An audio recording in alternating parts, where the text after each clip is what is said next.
আল্লাহ আল্লাহকে ইবাদত দিত, আবু লাহাবও আল্লাহকে ইবাদত দিত, উতবা সাইবা এরা সবাই ধার্মিক ছিল, ধর্মগুরু ছিল, ঠাকুর ছিল, পুরোহিত ছিল, মূর্তি পূজারীদের ধর্মগুরু ছিল। কওমে নূহ ইবাদত করত, আল্লাহকে চাইতো, আল্লাহকে পেতে চাইতো। হুদ আলাইহিস সালামের জাতি কওমে আদ তারাও আল্লাহকে ইবাদত করত, কওমে সামুদও আল্লাহর ইবাদত করত। পৃথিবীর সব ধর্মের মানুষেরাই আল্লাহর ইবাদত করত, কিন্তু সে ইবাদতটা ইবাদতে খালেসা নয়, খাঁটি ইবাদত নয়, খালেস ইবাদত নয়, শিরক মুক্ত ইবাদত নয় সেটি। তারা কি করত? কয় যে আমরা সরাসরি আল্লাহকে ইবাদত দেব না, আল্লাহ আর আমাদের মাঝখানে একটা উসিলা লাগবে, একটা ভায়া লাগবে, একটা মিডিয়া লাগবে।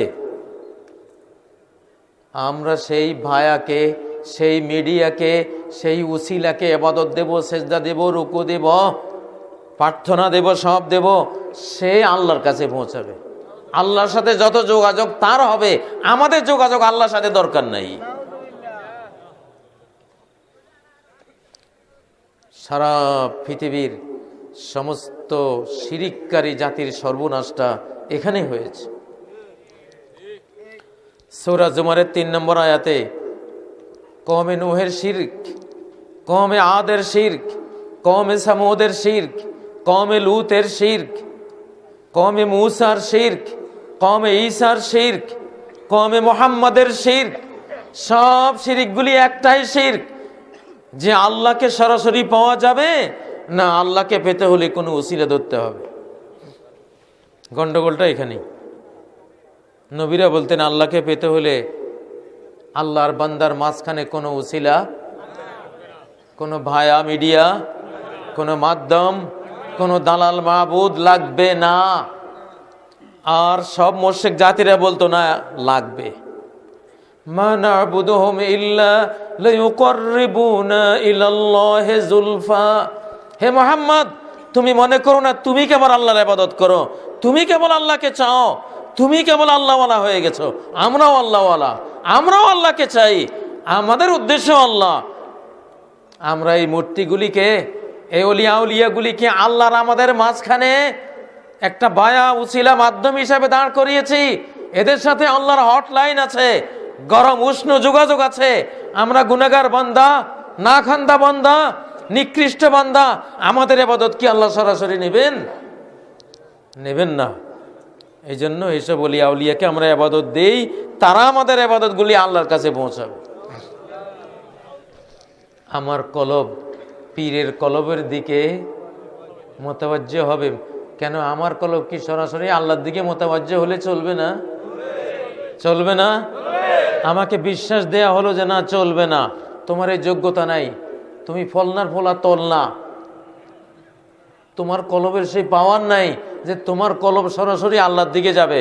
তোমার কলব আমাদের ভায়া হয়ে যাইতে হবে, আমাদের এই স্টেশনে থামতে হবে। তোমার কলবটা আগে আমার এই স্টেশনে না আসলে তোমার কলবকে ওইদিকে যাইতে দেব না। কথা বলছেন? কি ডাকাতের ডাকাত! আমার কলব পীরের কলবের দিকে মোতাবাজ্জে হলো, এরপরে তো আর এখানেই তো শেষ, ঈমান শেষ, দ্বীন শেষ, লা ইলাহা ইল্লাল্লাহ শেষ, ভেজাল ঢুকে গেল। ওয়ামা ইউমিনু আকসারুহুম বিল্লাহি ইল্লা ওয়া হুম মুশরিকুন। আল্লাহ অভিযোগ দিলেন সূরা ইউসুফের 106 নম্বর আয়াতে, দুনিয়ার প্রায় সব ধর্মের লোকেরাই আল্লাহর প্রতি ঈমান আনে, কিন্তু শিরিক মাখা ঈমান। কি মাখা ঈমান? দুধ তো দেয় কিন্তু পেশাব গরুর ছনা সহ দুধ, হ্যাঁ, গোবরওয়ালা দুধ। একটা জাতি আছে বাজারে দুধ বিক্রি করে, ওদের দুধের তলায় কিছু গোবর পাওয়া যায়। কথা বুঝছেন? আমাকে শরবত দিল কিন্তু বিষ মাখা, এই শরবত কি খাওয়া যাবে? খাওয়া যাবে না। আল্লাহ বলেন আনা আগনা শুরাকা আনিশ শিরক, আমি কোনো পার্টনারশিপে বিশ্বাসী না। কোনো শরীকানা চলবে না, আমাকে ইবাদত দিলে শুধু আমাকে দিতে হবে, মাঝখানে আর কেউ থাকবে না। মান আমিলা আমালান আশরাকা ফিহি মাইয়া গায়রি, যে কোনো আমল করলো আমার সাথে আর কাউকে পার্টনারশিপ দিল, আমার আর তার মাঝখানে আরেকজনকে আনলো, কোনো পীরকে আনলো, কোনো ফকিরকে আনলো, কোনো পুরোহিত আনলো, কোনো ঠাকুর আনলো, কোনো পোপকে আনলো, কোনো ফাদারকে আনলো, কোনো ধর্মগুরুকে আনলো, কোনো কাজীকে আনলো, কোনো নায়েককে আনলো, কোনো ইমামকে আনলো, কোনো খতিবকে আনলো, যাকে আনলো তার ইবাদত আমার কাছে বাতিল, আমি আর নেব না। আমাকে ইবাদত দিতে হবে ডাইরেক্ট, আমি আছি আর তুমি আছো, আমাকে সেজদা করো, দুলোকে ভুলোকে সবারে ছাড়িয়া তোমারই চরণে পড়ি লুটাইয়া, তোমারই সকাশে যাচি হে শকতি, তোমারই করুণা কামি, ইয়াকা না'বুদু ওয়া ইয়াকা নাস্তাঈন। প্রত্যেক বান্দার সাথে আল্লাহর এমন একটি যোগাযোগ আছে, এই যোগাযোগের মাঝখানে, আল্লাহর বান্দার মাঝখানে আর কেউ নেই, কেউ থাকবে না। স্বামী স্ত্রীর এমন একটা যোগাযোগ মুহূর্ত আছে, সেখানে আর কেউ থাকে, ফেরেশতাও থাকে না, তারা আরেক দিকে চলে যায়। আল্লাহু আকবার। ইত্তিসালে বেতাকায়্যুব বেকিয়াস, হাসতে রব্বুন নাস রাবা জানে নাস। রব্বুন নাস যিনি, তার ইবাদতের মুহূর্তে ডাইরেক্ট এই মানুষের সাথে তার যোগাযোগ হবে, এর মাঝখানে কোনো নবী থাকবে না, কোনো রাসূল থাকবে না, কোনো পীর থাকবে না, কোনো ফকির থাকবে না, কোনো খাজা থাকবে না, কোনো কাজী হাজী থাকবে না, কোনো পীর পুরোহিত থাকবে না, কোনো পোপ ফাদার থাকবে না, কোনো ব্রাহ্মণ থাকবে না, কোনো ঠাকুর থাকবে না, কোনো কেউই থাকবে না। এটারই নাম ইবাদত, এটারই নাম ইখলাস। লা ইলাহা ইল্লাল্লাহ।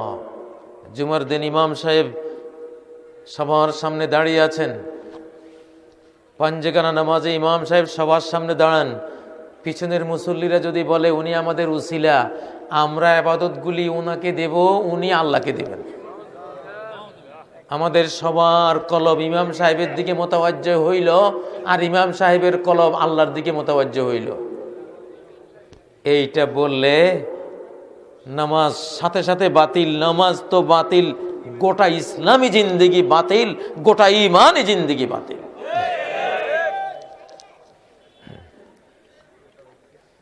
কোন স্বামী বিরাট শিক্ষিত, শিল্পপতি, অনেক সম্ভ্রান্ত, অনেক মর্যাদা পূর্ণ স্বামী, তিনি একজন স্ত্রীকে বিয়ে করলেন।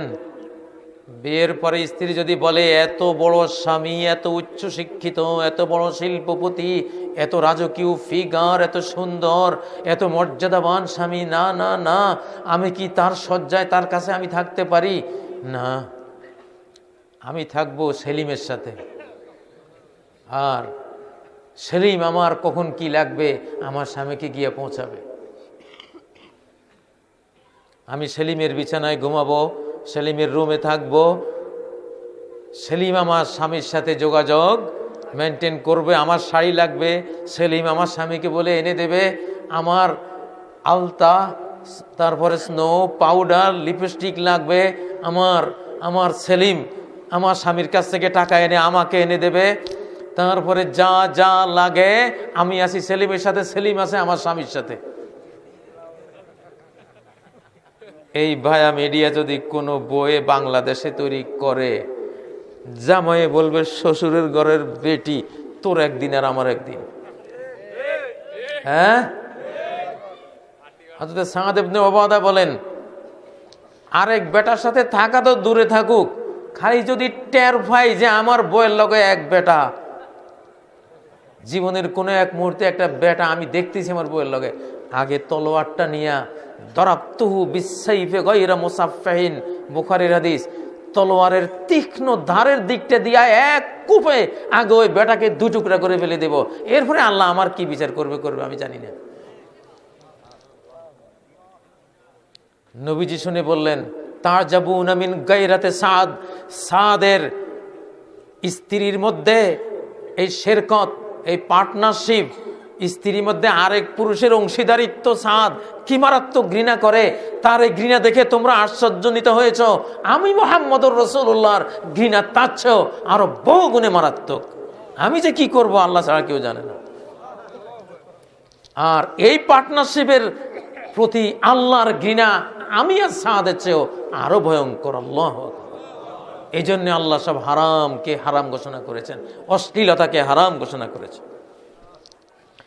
তো তুমি স্ত্রীর উপরে আর কদ্রের অধিকার, স্ত্রীকে তুমি বানাও নাই, তুমি খাওয়াও না, স্ত্রীকে চন্দ্র সূর্য এই পৃথিবীর আলো বাতাস দিয়ে তুমি বাঁচাও না, আল্লাহ বাঁচাও। শুধু বিয়ে করেছো এইটুকু দাবির কারণে স্ত্রী আর তোমার মাঝখানে যদি সেলিম ঢুকে, সেলিমের কল্লা আজও যায় কালো যায়। হ্যাঁ, এই শিরিক যদি তুমি না সও, তাহলে কোন আকলে মনে করো যে আল্লাহ তোমাকে সৃষ্টি করে তোমার এক বিন্দু পানি, এক বিন্দু অক্সিজেন, তোমার দেহের একটি হিমোগ্লোবিন রক্তের কণা, একটি হোয়াইট সেল, তোমার দেহের ট্রিলিয়ন ট্রিলিয়ন কোষ কলার প্রতিটি কোষ এক একটি জীবন চালাবার কারখানা হিসেবে যিনি তোমাকে দিয়েছেন, তুমি সেই আল্লাহ। আর তোমার মাঝখানে তুমি একজন পুরোহিত ঢুকাইলা, তারে তুমি সেজদা দিলা, তারে তুমি দোয়া প্রার্থনা দিলা, হৃদয়ের আকুতি ভক্তি শ্রদ্ধা তাকে দিলা সম্পূর্ণ। সে তোমার এই আকুতিগুলি তোমার আল্লাহকে দেবে, তুমি দিবা না, তুমি আল্লাহর সাথে যোগাযোগ করবা না, সে সব করবে।